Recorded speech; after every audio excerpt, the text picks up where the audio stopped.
If you still haven't bought your Nexus C1111 Thamuz skin, you're missing out, man. From the king of lava demons, he suddenly became this Cthulhu looking beast of a monster right now. Today I'll be showing you how to play Thamuz in the jungle, showing how aggressive a Thamuz can be and how effective he can be in a 5 stack. If you like this video, make sure you like, subscribe and turn on notifications, and all of your support will be much appreciated. Here we go. Welcome to Mobile Legends! 5 seconds till the enemy reaches. Jumping straight into the match, this is a 5 step with some of my friends. I started at the red buff because it helps me clear the jungle faster and deals more damage, as Thamuz is not heavily dependent on the blue buff.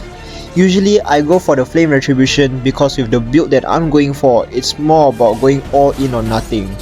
But in this specific scenario, just because they had Irrital, I went Ice Retribution instead so that I could chase her. And I know that this Irrital went Sprint, so all the more that I needed to use Ice Retribution. So I'll always get my first skill because this is the skill that I can spam a lot and is what triggers the passive from Thamuz to deal true damage with. That's how you clear the jungle quickly with Thamuz. So my glue got the first blood on Faramis and is looking already like a snowball match. I puffed my way to the Little Wanderer to secure it, but the Gusion already took it. Don't make the mistake of just leaving the Little Wanderer there, because it's kinda your job as the jungler or anyone for that matter to clear the Little Wanderer so that the enemy can't get the vision on you, and it's also for the jungle to clear because when you clear the Little Wanderer, it helps you reach level 4, even though it's not as much as you would originally get. If you do not clear it, you will find it slightly difficult to reach your level 4, and you need to clear one more extra creep. My jungle pathways look something like this. Gang the EXP lane, clear the remaining creeps, and secure the turtle as fast as I can. Don't let the opponent get any breathing room. Over here, I thought of ganking the Yuzhong with my Gatot, but unfortunately Gatot was AFK and I got picked off over here. So when I respawned, I knew that I had to give up this turtle because there's no way I can secure it. It's a shame that sometimes the game doesn't go according to your plan specifically, but it's fine. Just because a mishap happens in the early game doesn't mean that the game is completely over unless you get heavily snowballed like my previous video that you should check out. But over here, I'm just gonna keep farming, get my gold up, get my items and get ready to gang the gold lane. I know Irrital shouldn't be that fast in this early of the game, even with a sprint. Even if she tries to run away, I can use my Ice Retribution, which I planned in the beginning to do so. So as I clear out my creeps, I'm just trying to see where Irrital is. On top of that, I'm keeping track of where their roam and mid lane is, such that when I gang with Granger, I'm ready for whatever is about to happen. Just because you pick a good counter to your counterpart doesn't mean that you should be 100% confident face checking the bush, especially if you're the marksman. You see this Irrital, just because she countered Granger, she thought she could go in the bush, but she didn't check the minimap for me. That's how I managed to pick her off so easily. And although this Gusion picked off our Granger, we still managed to get our get back with him and picked him off as well. Unfortunately, we couldn't kill Atlas, but it's fine. I didn't want to go for the dive because Irrital was already there.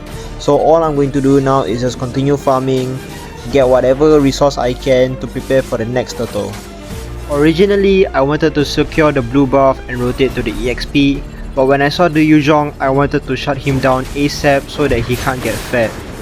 Unfortunately, he managed to escape, but the Atlas and the Faramis dive in too deep, which forced the Atlas to burn his flicker, and that's when my glue dived in, pulled the Atlas out, and Lunox was there to secure the kills.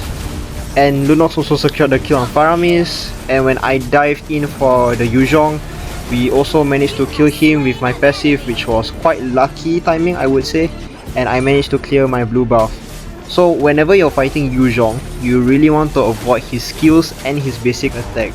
I know it sounds obvious, but seriously, when he stacks his Shah residue, he can drain a lot of your HP and gain back a lot of his health. So you want to be smart with how you approach him and save your second skill to jump away should you need to try avoid him. and this goes with any hero, not just Thamuz especially, because you need to avoid getting hit with Yuzhong. When you snowball, you want to keep up the aggression while still making smart plays. When this Gusion dive, we are immediately gonna punish him so that we can easily secure the turtle.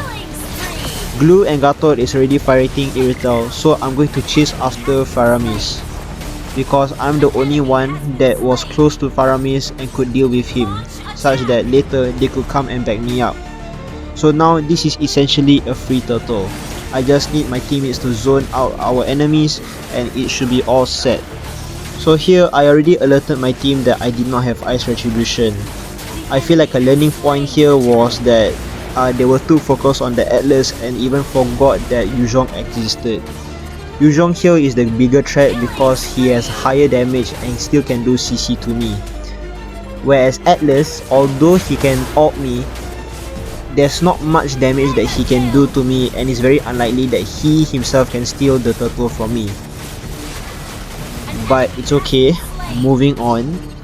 Now that my turtle gets stolen, a habit that I like to do is play slightly more aggressive. I'll steal their buff and I'll go as much kills as I can without dying, so that I can even out the goal and make sure that we aren't too far from what they have secured from us. If you noticed just now, when I tried to invade the blue buff, Atlas actually took it from me. But that's okay, my entire objective there was to make sure that the Hyper did not get it. Even if Atlas got it, he still can't skill that well later into the game because he's a roam. So there's nothing much for me to worry about. If anything, it slightly favors me in this situation as compared to the Gusion. So I'm going to gank the goal lane with Granger again.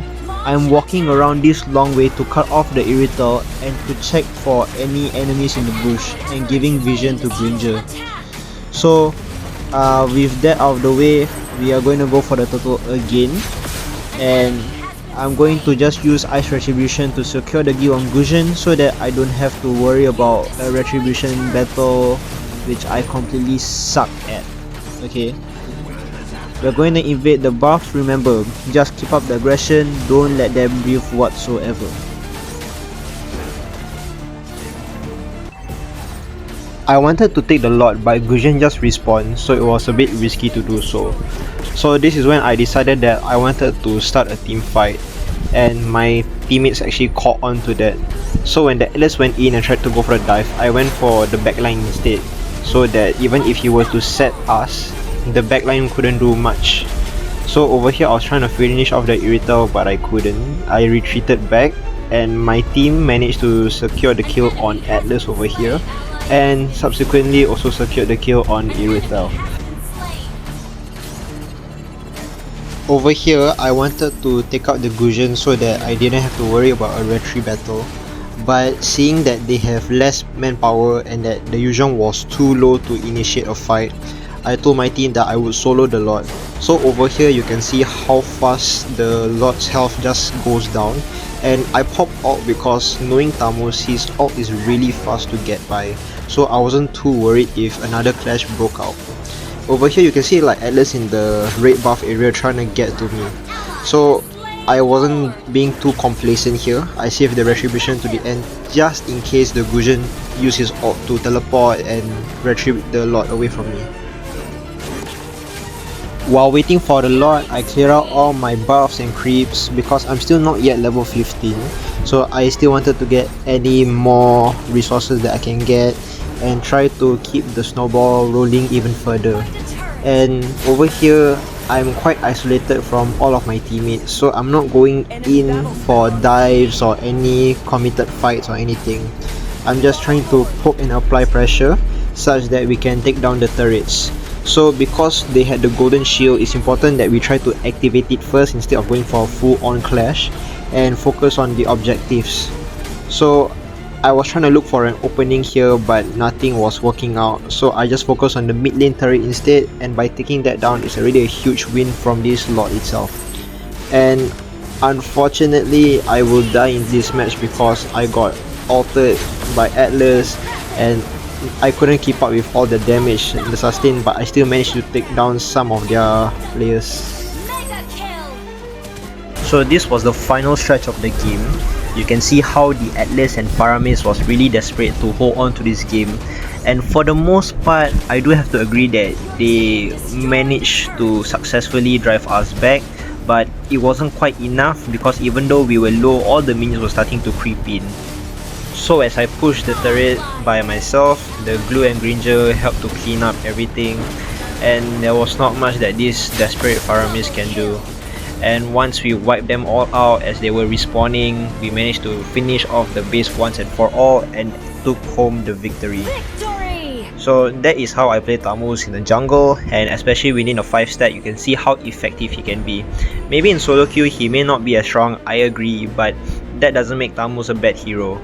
If you enjoyed this video, make sure you like, subscribe and turn on notifications, and all your support will be much appreciated. Thank you.